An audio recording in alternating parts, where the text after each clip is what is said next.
Hello students, welcome to my channel. আজকের আমরা Alfred Lord টেনিসনের একটি বিখ্যাত কবিতা ইউলিসিস, এই কবিতাটি আজকের আমরা আলোচনা করব।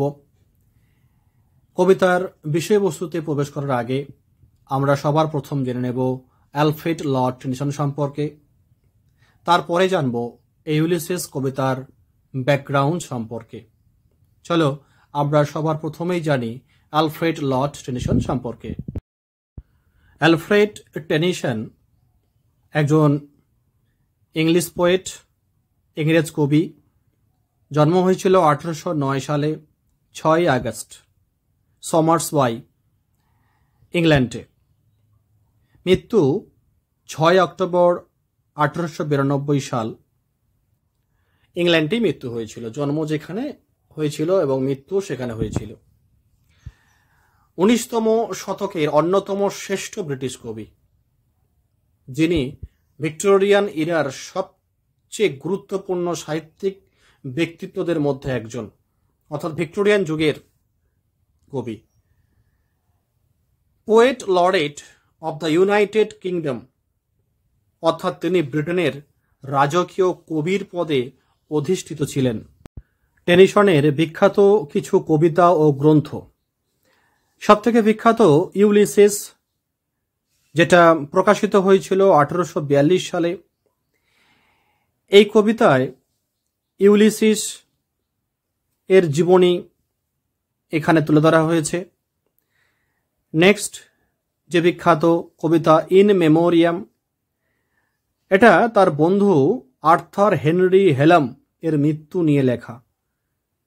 এটা কিন্তু খুবই ইম্পর্টেন্ট, এটা মনে রাখা দরকার যে টেনিসনের বন্ধুর নাম হচ্ছে হেনরি হেলাম, আর্থার হেনরি হেলাম।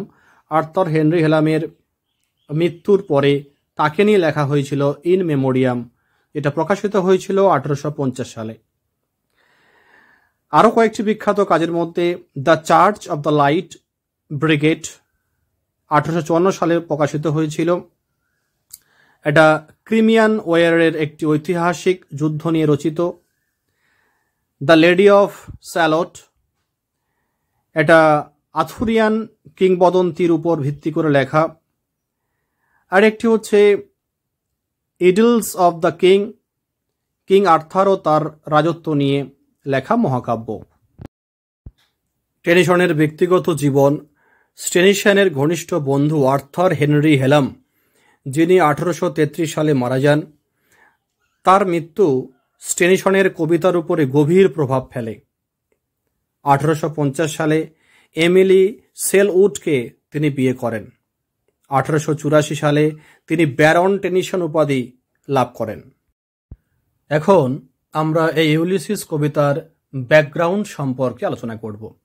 এই ব্যাকগ্রাউন্ড নিয়ে আলোচনা করতে গেলে আমাদের উল্লেখ করতে হয় ট্রোজান ওয়ার। এই ট্রোজান ওয়ারটি কেন হয়েছিল, কি কারণে হয়েছিল, সেটা অবশ্যই করে আমাদের প্রথমে জানা দরকার। আর এই ট্রোজান ওয়ার হয়েছিল গ্রিস এবং ট্রয় নামক এই দুটি দেশের মধ্যে। তাহলে আমরা কি বললাম, এই ট্রোজান যুদ্ধ হয়েছিল গ্রিস এবং ট্রয় নামক দুটি দেশের মধ্যে। প্রাচীন গ্রিক মহাকাব্য হোমারের লেখা ইলিয়াডে এই যুদ্ধের কাহিনী বর্ণিত রয়েছে। এই যুদ্ধের প্রধান কারণ ছিল হেলেন নামে এক সুন্দরী রমণীকে নিয়ে। হেলেন অসম্ভব দেখতে সুন্দর ছিল। এই হেলেন হলেন স্পার্টার রাজা মেনেলাউসের স্ত্রী। তাহলে হেলেন হচ্ছে স্পার্টা বলে একটি জায়গা আছে, সেই জায়গার রাজা মেনেলাউসের স্ত্রীর নাম হচ্ছে হেলেন। দেবী আফ্রোদিতির আশীর্বাদে রাজপুত্র প্যারিস হেলেনকে অপহরণ করে ট্রয়ে নিয়ে চলে যায়। তাহলে কার আশীর্বাদে? দেবী আফ্রোদিতির আশীর্বাদে রাজপুত্র প্যারিস, মানে ওই ট্রয় নগরীর রাজপুত্র, তিনি হেলেনকে অপহরণ করে নিয়ে তার দেশে নিয়ে চলে যায়। এর ফলে হেলেনের স্বামী মেনেলাউস খুব রেগে যায়। মেনেলাউস এবং তার ভাই আগামেমন গ্রিসের বিভিন্ন রাজাকে একত্রিত করে যুদ্ধ ঘোষণা করে। কার বিরুদ্ধে? না, ট্রয় নগরীর বিরুদ্ধে যুদ্ধ ঘোষণা করে। এই যে গ্রিসের বিভিন্ন রাজা, তার মধ্যে একজন রাজা হলেন ইউলিসিস। ইউলিসিস ছিলেন গ্রিসের একটি জায়গা, সেটা হচ্ছে ইথাকা। সেই ইথাকার রাজা ইউলিসিস এই যুদ্ধে অংশগ্রহণ করে এবং একজন প্রধান যোদ্ধা হিসাবে মুখ্য ভূমিকা পালন করেন। এই যুদ্ধ দীর্ঘদিন ব্যাপী চলে। পরিশেষে ইউলিসিসের ট্রোজান হর্স বলে একটি কৌশল, একটা কৌশল অবলম্বন করে ইউলিসিস। এটা কি কৌশল? ট্রোজান হর্স মানে কাঠের ঘোড়া, সেটাকে শান্তির দূত হিসাবে গ্রিস ওই ট্রয় নগরীতে পাঠায় এবং সেই কাঠের তৈরি ঘোড়ার ভেতরে গ্রিসের সৈন্যরা প্রবেশ করে এবং গ্রিস নগরীর ভিতরে প্রবেশ করে সেই গ্রিস নগরীকে ধ্বংস করে দেয় এবং হেলেনকে উদ্ধার করে। এই যুদ্ধ 10 বছর ধরে চলে। 10 বছর যুদ্ধ শেষে ইউলিসিস তার নিজের রাজ্য ইথাকাতে ফিরে আসে। এই ইথাকাতে ফিরতে সময় লাগে আরও 10 বছর। মোট যুদ্ধ করতে সময় লাগে 10 বছর এবং নিজের রাজ্যে ফিরতে সময় লাগে 10 বছর। এই 10-20 বছর পরে সে নিজের রাজ্য ইথাকাতে ইউলিসিস ফিরে আসে।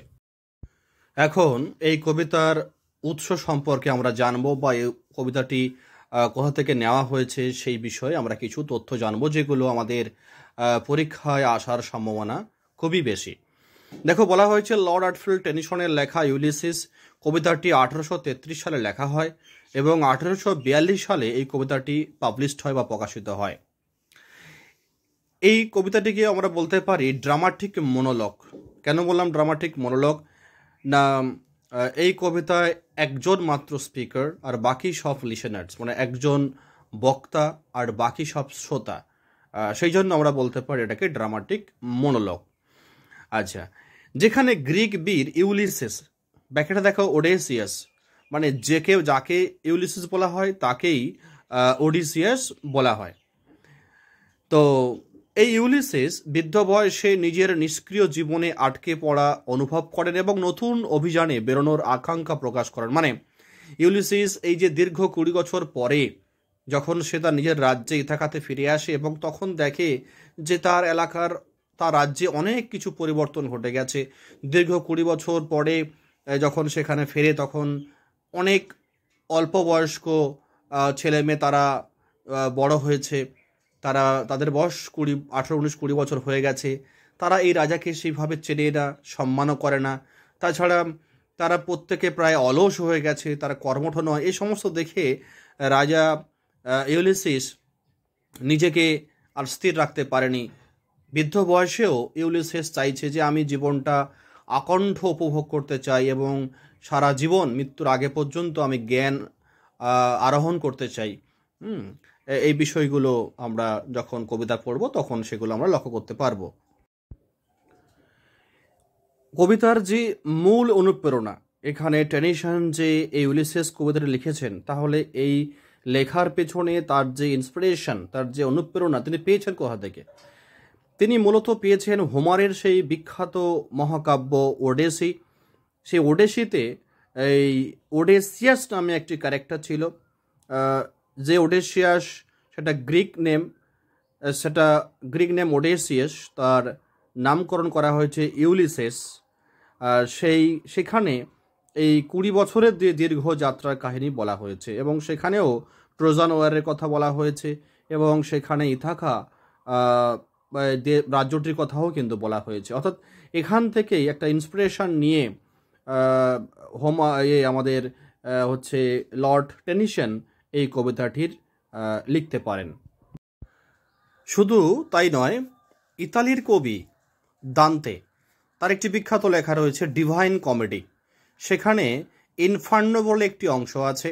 সেই ইনফার্নো অংশে ইউলিসিস এর আরেকটি কাহিনী উল্লেখ রয়েছে, যেখানে বলা হয়েছে যে ইথাকাতে ফিরে এলেও ইউলিসিস নতুন অভিযানে বেরিয়ে পড়েন এবং শেষ পর্যন্ত মৃত্যুবরণও করেন। আরও একটি তথ্য তোমাদের জেনে রাখা উচিত যে টেনিসন যখন তার এই বিখ্যাত কবিতা ইউলিসিস লিখছিলেন, ঠিক সেই সময় তার প্রিয় বন্ধু আর্থার হেনরি হেলামের মৃত্যু হয়। এই বন্ধুর শোক কবি কিন্তু ভুলতে পারেনি বা সহ্য করতে পারেনি। তাই এই কবিতার মাধ্যমে তার যে ব্যক্তিগত দুঃখ, কষ্ট, বেদনা, বন্ধুকে হারানোর সেই যন্ত্রণা তিনি এই কবিতার মাধ্যমে প্রকাশ করেছেন এবং এর প্রতিফলন আমরা এই কবিতায় দেখতে পাই। বেশ, ইন্ট্রোডাকশনে এই সামান্য বিষয়গুলো জানলেই হবে। এরপরেই কিন্তু আমরা টেক্সটের লাইন বাই লাইন আলোচনা করব এবং টেক্সটের লাইন বাই লাইন আলোচনা করার জন্য কিছু গুরুত্বপূর্ণ নাম ও স্থান তোমাদের জানা প্রয়োজন, কারণ এগুলো তোমাদের টেক্সট যখন পড়বো তখন এই সব নামগুলো তখন আসবে। তাই এই নামগুলো তোমরা জেনে রাখো। ইতিমধ্যে তোমরা জেনে গেছো ইউলিসিস বা ওডেসিয়াস, যে ইউলিসিস সেই ওডেসিয়াস একই ব্যক্তি। ইথাকা বলে তোমরা একটা জায়গার নাম পাবে, যেটা আমরা জানি যে ইউলিসিসের হচ্ছে রাজ্য, অর্থাৎ সেখানকার রাজা ইউলিসিস। টেলিমেকাস বলে একটা নাম পাবে, সেটা হচ্ছে ইউলিসিসের পুত্র। পেনেলোপ বলে একটি নাম পাবে, সেটা হচ্ছে ইউলিসিসের স্ত্রী।